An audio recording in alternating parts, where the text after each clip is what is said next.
بھی کر لیں گے۔ سب سے پہلی سمجھنے کی بات یہ ہے کہ دین اسلام میں جو اصل الاصول چیز ہے، اصل الاصول اور سب سے بنیادی چیز وہ قرآن کریم ہے۔ اصل الاصول اور سب سے بنیادی چیز وہ قرآن کریم ہے۔ باقی جو کچھ بھی ہے وہ اس قرآن کریم کی تفصیل ہے، اس کی وضاحت ہے، اس کی تشریح ہے۔ جتنے بھی اسلامی علوم ہیں ان کا مقصد اسی قرآن کریم کو واضح کرنا ہے۔ آپ نے سنا ہوگا ایک علم ہے، اسے کہتے ہیں تجوید۔ تجوید کیا ہے؟ قرآن کریم کو صحیح پڑھنے کا علم، الفاظ کی درست ادائیگی ہو۔ ایک علم ہے صرف اور نحو۔ صرف اور نحو علم کیا ہے؟ کہ قرآن کریم کے الفاظ، ان کا صحیح مفہوم واضح ہو۔ علم ہے فقہ، کہ قرآن کریم کے جو مسائل بیان ہوئے ہیں وہ واضح ہوں۔ جتنے بھی علوم ہیں ان سب علوم کا مقصد قرآن کریم کی وضاحت ہے۔ نبی کریم صلی اللہ علیہ وسلم کے جتنے فرامین مبارک ہیں وہ اس قرآن کریم کی تفصیل اور وضاحت ہے۔ حضور صلی اللہ علیہ وسلم کی پوری حیات مبارکہ، جس کو ہم آپ کی سنتیں بھی کہتے ہیں، آپ کا اسوہ حسنہ بھی کہتے ہیں، وہ قرآن کریم کی عملی شکل ہے۔ تو اصل الاصول اور بنیادی جو چیز ہے وہ قرآن کریم ہے۔ باقی جتنے علوم ہیں، جتنی تعلیمات ہیں، جتنی کتابیں ہیں، ان سب کا مقصد اس قرآن کریم کو اور اس کے احکام کو واضح کرنا ہے اور کھولنا ہے۔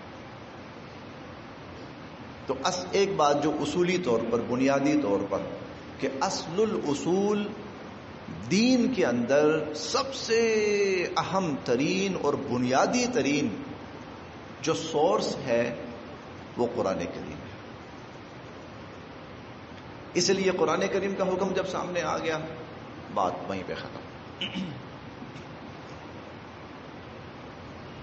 حضور صلی اللہ علیہ وسلم اپنی زندگی میں قرآن کریم اور قرآن کریم پڑھنے والوں کو کتنی اہمیت دیتے تھے،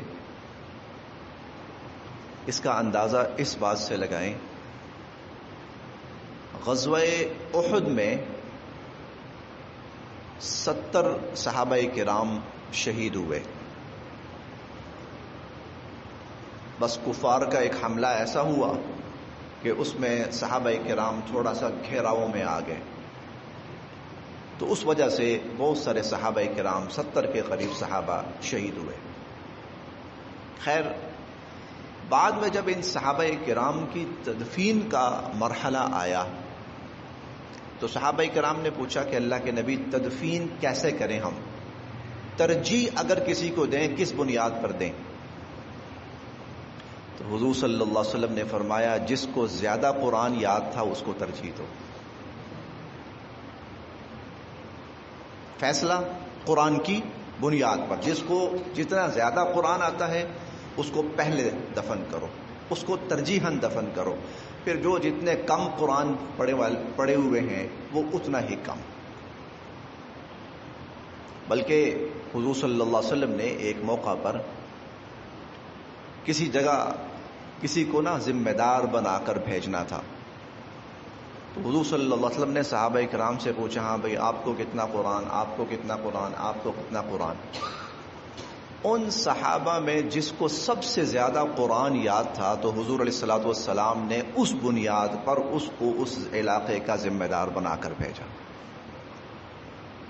تو یہ حضور صلی اللہ علیہ وسلم کا طرز عمل کہ ترجیح جو ہے وہ قرآن کریم کی بنیاد پر ہے۔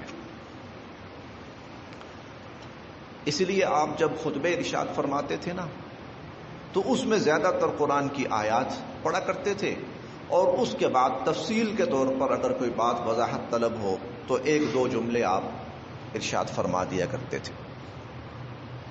اللہ تعالیٰ نے بھی یہی حکم فرمایا، فذکر بالقرآن، اس قرآن کے ذریعے نصیحت کرتے رہیں آپ۔ چنانچہ حضور علیہ الصلوۃ والسلام کفار کی محافل میں جاتے تھے، اپنی گفتگو نہیں فرماتے تھے، قرآن پڑھا کرتے تھے۔ کفار کی محافل میں حضور اپنی گفتگو نہیں فرماتے تھے، اکا دکا کوئی جملہ ضرورت پڑ گئی تو پڑ گئی، ورنہ حضور علیہ الصلوۃ والسلام ان کو جا کر صرف قرآن سناتے تھے۔ وہ بڑا معروف واقعہ ہے نا کہ کفار نے، اسلام پھیل رہا ہے، کوشش کے باوجود نہیں رک پا رہا، تو آپس میں میٹنگ کی کہ اس آواز کو کیسے دبایا جائے۔ تو عتبہ کو بھیجا کہ تم جاؤ حضور صلی اللہ علیہ وسلم سے بات چیت کرو۔ عتبہ آیا، بڑی لمبی بات چیت کی، کہیں تھوڑی سی دھمکی بھی دینے کی کوشش کی، کہیں تھوڑی سی آفرز بھی کی، کہیں سمجھانے کی بھی کوشش کی، کوئی لو دو سب کچھ۔ حضور بڑے آرام سے نہ یوں سنتے رہے، اس کی بات سنتے رہے سنتے رہے سنتے رہے۔ جب عتبہ اپنی ساری بات مکمل کر چکا، آپ نے پوچھا عتبہ کچھ اور؟ کہا نہیں اللہ کے نبی اور کچھ نہیں۔ آپ نے فرمایا سنو، سورہ حامیم سجدہ شروع کر دی، بس کوئی اس کے سوالوں کے جوابات نہیں دیے، کوئی اس کی دھمکیوں کو آگے دھمکی کا جواب نہیں دیا، حتیٰ کہ تھوڑی سی تلاوت آگے بڑھی تو عتبہ نے آگے بڑھ کر حضور کے منہ پہ ہاتھ رکھ دیا، بس اس سے آگے نہ بڑھے۔ یہ مطلب حضور علیہ الصلوۃ والسلام کا معمول مبارک کہ مجلسوں میں، محفلوں میں جا کر حضور صلی اللہ علیہ وسلم قرآن پڑھا کرتے تھے بس، اور دین اسلام غالب آتا گیا۔ قرآن کی تاثیر اور برکت تھی کہ دین اسلام غالب آتا گیا۔ رسول اللہ صلی اللہ علیہ وسلم جب دنیا سے پردہ فرما گئے تو ابھی صحابہ کرام اس چیز کو ماننے کے لیے تیار نہیں تھے۔ نہیں وفات نہیں ہوئی، غشی طاری ہو گئی ہے، تھوڑی سی طبیعت کی ناسازی زیادہ بڑھ گئی ہے، اور بلکہ کچھ صحابہ کرام تو تھوڑا سا جذبات میں بھی آ گئے کہ خبردار کسی نے کوئی یہ کہا کہ حضور دنیا سے پردہ فرما گئے۔ خاص طور پر حضرت عمر فاروق رضی اللہ تعالیٰ عنہ ذرا زیادہ جذبات میں تھے۔ حضرت ابوبکر صدیق رضی اللہ عنہ تشریف لائے، جہاں حضور علیہ الصلوۃ والسلام کا جسد مبارک موجود تھا وہاں تشریف لے گئے، اور آپ کے چہرے مبارک سے کپڑا ہٹایا، پیشانی پہ بوسہ دیا۔ اب صحابہ کرام سب باہر کھڑے ہوئے، ابو بکر گئے، کوئی پیغام لے کر آئیں گے، کوئی بات لے کر آئیں گے، صحیح بات ہمیں بتائیں گے۔ حضرت ابوبکر صدیق رضی اللہ عنہ نے کوئی لمبی چوڑی تقریر نہیں کی، صرف قرآن کی ایک آیت پڑھی اور آخر میں صرف ایک جملہ ارشاد فرمایا۔ قرآن کی آیت کیا پڑھی؟ وما محمد الا رسول قد خلت من قبلہ الرسل افئن مات او قتل انقلبتم علی اعقابکم ومن ينقلب علی عاقبیہ فلن یضر اللہ شیئا وسیجزی اللہ الشاکرین۔ بس ایک آیت پڑھی، اور اتنا بڑا پیغام تھا کہ سارے صحابہ کرام جیسے ایک چیز کو سمجھ گئے، تسلیم کر گئے اور مان گئے کہ حضور علیہ الصلوۃ والسلام دنیا سے پردہ فرما گئے۔ اور اس کے بعد اتنا جملہ کہا، من کان منکم یعبد محمدا فإن محمدا قد مات ومن کان منکم یعبد اللہ فإنہ حی لا یموت۔ جو حضور علیہ الصلوۃ والسلام کی عبادت کرتا تھا تو حضور دنیا سے پردہ فرما گئے، اور جو اللہ کی عبادت کرتا تھا تو اللہ زندہ ہیں اور اللہ کو کبھی موت نہیں آئے گی۔ بس تو قرآن کریم حضور علیہ الصلوۃ والسلام کی حیات مبارکہ میں، صحابہ کرام کی زندگی کے اندر اور بہت سارے واقعات اس طرح کے ہیں. تو اصل الاصول جو چیز ہے وہ قرآن کریم ہے. اور سب سے اہم بات، ہمارے آج تو میرا خیال ہے شاید ہمارے درمیان موجود نہیں ہے میاں عبدالجبار انجم صاحب، تو جب تکمیل قرآن کریم کا پروگرام ہوا تھا تو اس میں انہوں نے کہا تھا کہ ہمارے معاشرے کا ایک بہت بڑا المیہ یہ ہوا کہ یہ جو زندہ لوگوں کی ہدایت کے لیے تھا یہ مردوں کے لیے مخصوص کر دیا گیا. زندوں نے اپنے آپ کو پیچھے ہٹا دیا کہ ہمارے لیے یہ نہیں ہے یا ہمارے لیے اس میں کچھ نہیں ہے. تو اسی لیے یہ ایک چھوٹی سی کوشش ہے اور یہ پہلا قدم ہے. کوئی عالم نہیں بنانا، کوئی مفسر نہیں بنانا، کوئی واعظ نہیں بنانا، صرف اپنی ہدایت کے لیے پڑھنا ہے. اور اس کا مقصد صرف اور صرف سب سے پہلے یہ ہے کہ ہمیں اس سے ہدایت نصیب ہو جائے. اگر کوئی ہم سے کہتا ہے کہ بھئی ہمیں بھی بتا دو، تو اس کو یہ سینڈ کر دینا کہ بھئی آپ سن لیجئے.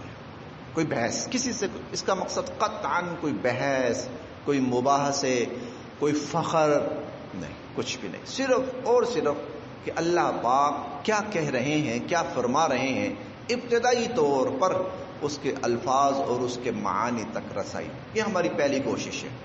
اللہ پاک توفیق دیں، پھر جو آگے بڑھنا چاہے جتنا مرضی آگے بڑھ جائے.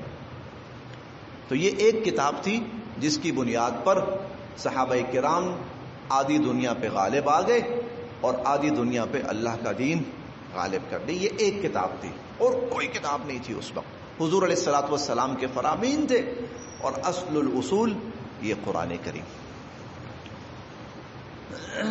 یہ ابتدائی چیز کہ یہ کتنی یعنی کہ اہم ترین چیز ہے. پھر ہمارے لیے نا ایک بہت بڑی سعادت اور بڑی خوش قسمتی یہ ہے کہ وہ اپنی اصلی ترین شکل کے اندر موجود ہے. یہ ایسا پوائنٹ ہے کہ کفر یہاں پہ آ کے خاموش ہو جاتا ہے. ہندوستان میں نا جب متحدہ ہندوستان تھا تو 3 بڑے مذاہب پہلے سے تھے، ہندو، اسلام اور سکھ. یہ 3 مذاہب، ہندو مت، اسلام، سکھ مت، یہ 3 مذاہب پہلے سے تھے، بڑے مذاہب. انگریز آیا تو ایک چوتھا مذہب بھی آ گیا، عیسائیت بھی آ گئی. اب بحث تکرار یہ تھوڑی سی بڑھ گئی اور عیسائیت کی کوشش یہ تھی، انگریز کی کوشش یہ تھی کہ عیسائیت کو ہندوستان کا مذہب بنایا جائے، تمام لوگ عیسائی مذہب کے تحت زندگی بسر کریں. چنانچہ اس کے لیے پھر کئی دفعہ مباحثے بھی ہوتے، اجتماعات بھی ہوتے، پروگرام بھی ہوتے.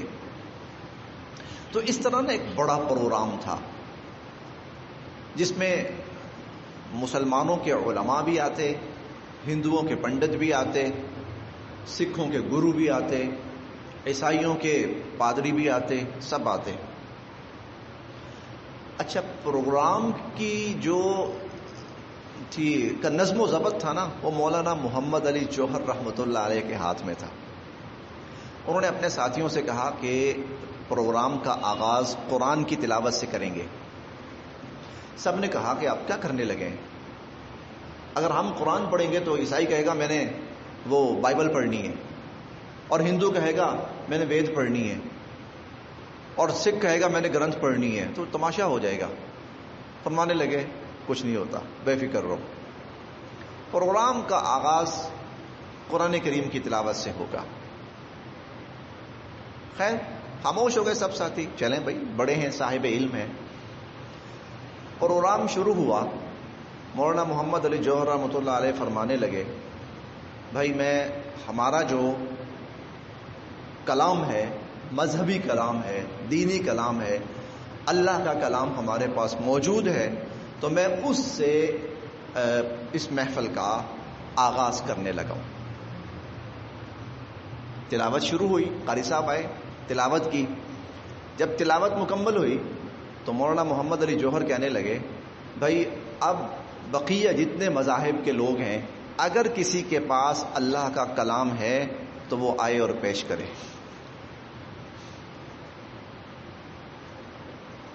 چپ، سناٹا چھا گیا کہ اللہ کا کلام تو کسی کے پاس بھی نہیں ہے. وہ تو اللہ کا جو کلام تھا اس کی تو وہ زبانیں ہی بدل گئی. یہ تو ترجمے سے ترجمہ، ترجمے سے ترجمہ، ترجمے سے ترجمہ، پتہ نہیں کن کن زبانوں سے ہوتا ہوا. اللہ کا کلام تو رہا ہی نہیں تھا، اللہ کی کتاب تو رہی ہی نہیں تھی. وہ تو لوگوں کی کتابیں تھی. اب ساری سب خاموش کہ بھائی میں پھر آپ سے کہہ رہا ہوں، کسی کو گلا نہ رہے، اگر کسی کے پاس اللہ کا کلام ہے تو وہ آئے سنائے، پیش کرے. ہمارے پاس تو ہے، ہم نے پیش کر دیا. جب 3 دفعہ کہا تو ایک یہودی اٹھا، اس نے کہا یہ فخر صرف مسلمانوں کو حاصل ہے کہ ان کے پاس اللہ کا پاک کلام اپنی اصلی شکل میں موجود ہے، اور یہ اس پر جتنا فخر کر سکیں ان کے لیے کم ہے. تو ہمارے پاس الحمدللہ اپنی اصلی شکل میں موجود ہے. ممکن نہیں ہے کہ حضور صلی اللہ علیہ وسلم جو تلاوت فرمایا کرتے تھے اپنے زمانے میں، نمازوں میں، پروگراموں میں، محافل میں، خطبات میں جو تلاوت فرمایا کرتے تھے، ممکن نہیں ہے کہ وہ اس کی ہم آڈیو سن سکیں. ممکن نہیں ہے.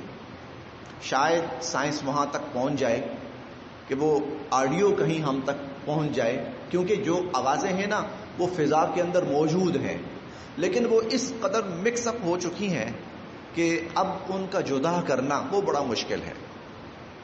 تو ممکن ہے کہ دنیا شاید کبھی اتنی ترقی تک پہنچ جائے کہ وہ اس زمانے میں جو تلاوتیں حضور علیہ الصلوۃ والسلام نے فرمائی تو وہ اس کی آڈیو کہیں ہم تک پہنچ جائے. یہ ممکن ہے ویسے. تو اگر کبھی ایسا ہو گیا تو جو قرآن آپ کے گھر میں ہوا کھول کے دیکھیے گا، حضور صلی اللہ علیہ وسلم وہی پڑھ رہے ہوں گے جو اس قرآن میں یہاں ہمارے سامنے لکھا ہوا ہوگا. یہ بہت بڑا اللہ پاک کا ہم پر احسان ہے اور کرم. اب ضرورت اس چیز کی ہے کہ اس کو تھوڑا سا کھولا جائے، پڑھنے کی کوشش کی جائے، سمجھنے کی کوشش کی جائے. وہ کلام جس نے محمد بن عبداللہ کو محمد الرسول اللہ بنا دیا تھا صلی اللہ علیہ وسلم. تو یہ ایک چھوٹی سی کوشش، ابتدائی ہماری کوشش ہے، اور عرصہ دراز سے ہم یہ کوشش کر رہے ہیں. اللہ پاک کا شکر ہے کہ ساتھی اس طرف متوجہ ہوئے ہیں، بڑی کثرت سے اور بڑی محبت سے متوجہ ہوئے ہیں. اور میں یہ سمجھتا ہوں کہ یہ قرآن کریم کا اعجاز ہے کہ یہ تھوڑا سا ٹائم لگتا ہے، 2-2.5 سال لگتے ہیں کلاس کو، لیکن ساتھی اپنی ساری مصروفیات چھوڑ کر اس قرآن کریم کو پڑھنے کے لیے اکٹھے ہوتے ہیں. اللہ پاک کا شکر ہے، اور ان ساتھیوں کو اللہ پاک جزائے خیر نصیب فرمائے جو اس ذوق و شوق کے ساتھ، محبت کے ساتھ آتے ہیں. اور اس سے مزے کی بات یہ ہے کہ 2 دفعہ 3 دفعہ پڑھ چکے ہیں، لیکن ہر دفعہ ان کا شوق پہلے سے زیادہ بڑھ جاتا ہے کہ نہیں ہم نے پڑھا ہے لیکن ہمیں لگتا ہے کہ ابھی بڑی کمی ہے. اور اس کا کمال یہ ہے کہ آخر دم تک یہ کمی انسان کو محسوس ہوتی رہتی ہے اور شوق بڑھتا رہتا ہے. اچھا، اب یہ ایک بنیادی اور تمہیدی بات. اب دوسری تمہیدی اور بنیادی بات یہ ہے کہ اس کا سمجھنا بڑا آسان ہے. عموماً نا ہمیں ڈر رہتا ہے کہ نہیں، پتہ نہیں ہمیں سمجھ آئے گا یا نہیں سمجھ آئے گا. اس کا سمجھنا بڑا آسان ہے، اور اللہ تعالیٰ نے یہ بات قرآن کریم میں کئی جگہ ارشاد فرمائی، وَلَقَدْ يَسَّرْنَا الْقُرْآنَ لِلذِّكْرِ. سمجھنے کے لیے ہم نے بڑا آسان کر دیا ہے. فَهَلْ مِن مُدَّكِرٍ، تو کوئی ہے جو سمجھے. ہمیں اگر تھوڑا سا ایشو ہے تو وہ صرف یہ ہے کہ یہ عربی زبان کے اندر ہے، اور ہمیں یا اردو آتی ہے یا انگلش آتی ہے. ہمارا اردو قومی زبان ہونے کی وجہ سے، اور انگلش عموماً ہمارا جو نظام تعلیم ہے اس میں انگلش کا اثر رسوخ زیادہ ہونے کی وجہ سے ہمیں انگلش بہرحال نسبتاً زیادہ سمجھ آتی ہے. قرآن کریم عربی ہمیں کم سمجھ آتی ہے. تو اس وجہ سے ہم ذرا تھوڑا سا قرآن سے جھجکتے ہیں، جی ہمیں سمجھ نہیں آئے گی. تو میں اس کا عرض کر دوں کہ اردو جس کو سمجھ آتی ہے نا اس کو قرآن بھی سمجھ آتا ہے. ہماری اردو زبان میں 80% الفاظ عربی کے ہیں. اب میں کہہ رہا ہوں نا آپ کو الفاظ، اب یہ بھی عربی کا ہے. ہمارے جتنے نام ہیں نا، تقریباً جتنے ساتھی یہاں بیٹھے ہوں گے، ان سب کے نام عربی میں ہیں، اور ان میں سے کئیوں کے نام قرآن مجید میں آتے ہوں گے. آپ میں سے کئیوں کے نام قرآن کریم کے اندر بھی آتے ہوں گے. یہ ہمارے بھائی قمر صاحب ہیں، تو نام قرآن کریم کے اندر کئی دفعہ آیا ہے قمر. ہمارے سلیم صاحب ہیں، تو قرآن کریم میں کئی جگہ سلیم کا لفظ آیا ہے، اور بھی اس طرح کے. ٹھیک، ہمارے جی جی جی ماشاء اللہ. تو اب مجید، ٹھیک ہے، اور فاروق صاحب قرآن کریم کے اندر آیا ہے، اور بہت سے ساتھیوں کے نام. اب میں یہ ہم کہتے ہیں نا بہت سارے استعمال کر رہا ہوں. اب یہ استعمال عربی زبان کا لفظ ہے، استعمال عربی زبان کا لفظ ہے. آپ نے اکثر بورڈ پڑھے ہوں گے، قیام گاہ، طعام گاہ. یہ قیام اور طعام دونوں عربی زبان کے لفظ ہیں. ٹھیک ہے. احترام، بھائی بڑوں کا احترام کرنا چاہیے، یہ احترام عربی زبان کا لفظ ہے.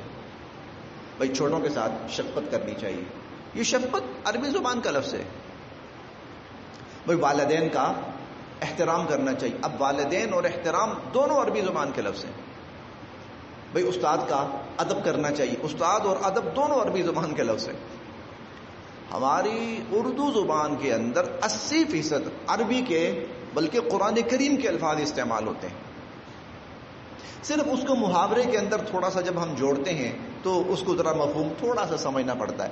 تو جو اردو سمجھتا ہے وہ 80% قرآن تو ویسا ہی سمجھتا ہے. ہاں کچھ الفاظ ایسے ہیں کہ وہ ان کا ترجمہ وہ ہماری اردو زبان میں اتنے عام نہیں ہے، تو وہ ہم ساتھ ساتھ پڑھتے جائیں گے تو انشاءاللہ العزیز ہمیں سمجھ آتا جائے گا. اب دیکھیں نا، ایمان ہے، اسلام ہے، دین ہے، قیامت ہے، دنیا ہے، آخرت ہے، انسان ہے، جن ہے، مکان ہے، جہنم ہے، یہ سارے کے سارے عربی زبان کے الفاظ ہماری اردو میں عام. تو اسی لیے اس کا سمجھنا بہت آسان ہے.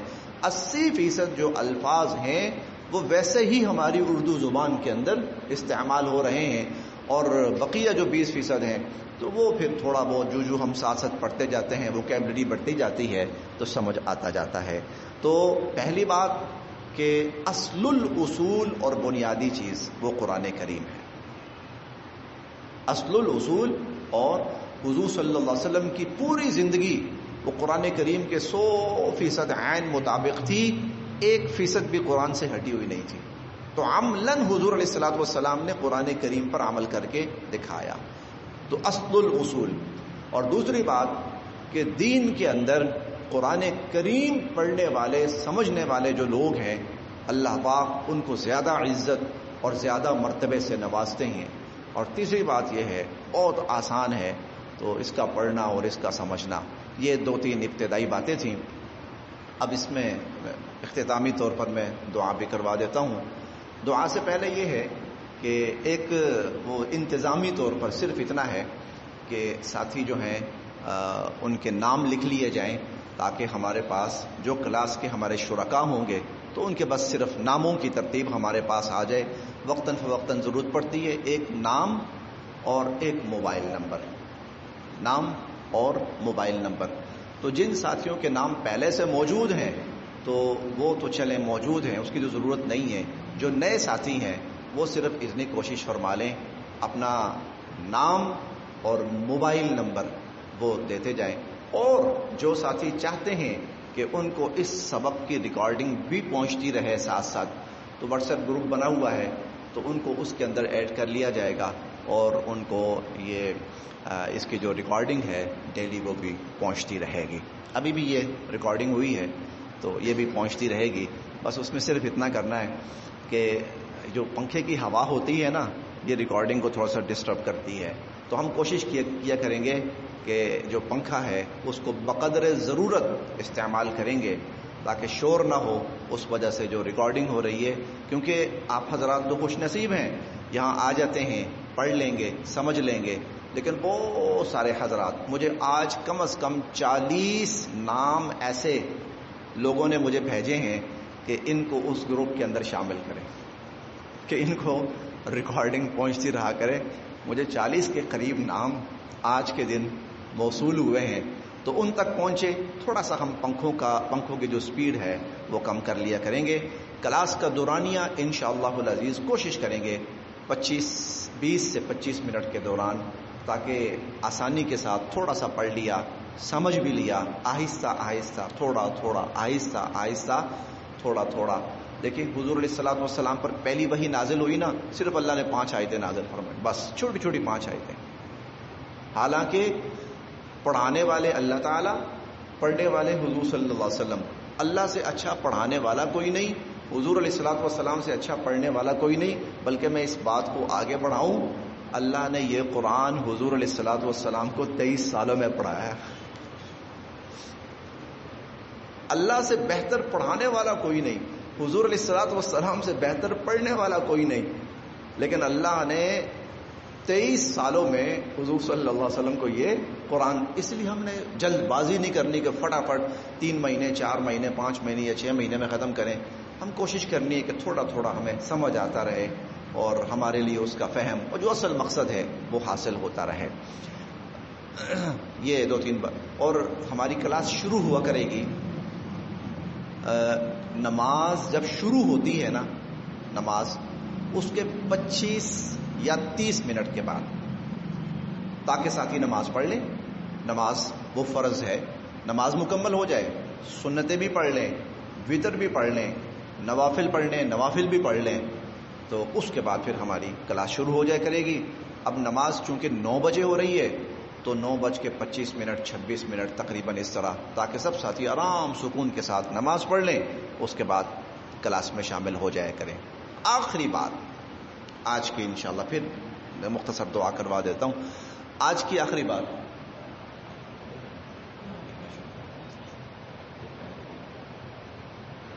کہ حضور علیہ الصلوۃ والسلام کا فرمان ہے، جو شخص قرآن کریم کا ایک حرف پڑھتا ہے بغیر وضو کے، ایک حرف 10 نیکیاں، با وضو ہو ایک حرف پڑھے 25 نیکیاں، اور نفل نماز میں پڑھے ایک حرف 50 نیکیاں، فرض نماز میں ایک حرف پڑھے تو ایک حرف کے پڑھنے پر 100 نیکیاں ملتی ہیں۔ نہیں سبحان اللہ بھی آپ اس سے بھی اونچا کہیں گے؟ نہیں ابھی کہیں گے، ابھی آپ کہیں گے۔ نماز کے اندر ایک حرف، اب الحمد یہ 5 حرف ہیں، الحمد یہ 5 حرف ہیں۔ نماز میں، فرض نماز میں صرف الحمد آدمی جب پڑھتا ہے تو 500 نیکیاں مل چکی ہوتی ہیں۔ لیکن حضور علیہ الصلوۃ والسلام فرماتے ہیں، جو قرآن کی ایک آیت سمجھتا ہے، جو قرآن، یہ تو ہے نا تلاوت، لیکن جو قرآن کی ایک آیت سمجھتا ہے، ایک آیت سمجھنے پر 100 نوافل سے زیادہ ثواب ملتا ہے۔ ایک آیت سمجھنے پر، ہم نے سمجھنا ہے۔ اگر ہم ایک آیت بھی روزانہ سمجھ کے جائیں گے تو اجر و ثواب کے اعتبار سے ایک شخص اگر 100 نوافل پڑھ رہا ہے، اس سے زیادہ ثواب اللہ پاک اس کا عطا فرمائیں گے۔ 100 نوافل سے آپ 100 نفل پڑھنا شروع کریں تو میرا خیال ہے کہ 100 نوافل پڑھنے میں کم سے کم بھی 200 منٹ لگیں گے۔ ایک رکعت اگر 2 منٹ میں بھی پڑھیں تو 200 منٹ لگیں گے، اور 200 منٹ یہ تقریباً کوئی 3.25 ساڑھے 3 گھنٹے کے قریب، اور 100 نفل پڑھے نہیں جاتے اس طرح مسلسل۔ لیکن ایک قرآن کریم کی آیت سیکھنے پر، سمجھنے پر اللہ پاک 100 نوافل سے زیادہ کا ثواب عطا فرماتے ہیں۔ اب میں دعا کر لیتا ہوں، اس کے بعد اتنا کریں ساتھی کہ اپنا جو پرانے ساتھی جن کا لکھا ہوا ان کو چھوڑ دیجئے، جو نئے ساتھی ہیں تو وہ صرف نام اور فون نمبر، بس 2 چیزیں، میرا خیال ہے 3-4 منٹ کے اندر یہ معاملہ بھی ہو جائے گا۔ بسم اللہ الرحمن الرحیم، الحمد للہ رب العالمین، حمدا كثيرا طيبا مباركا فيه، والصلاة والسلام على سيدنا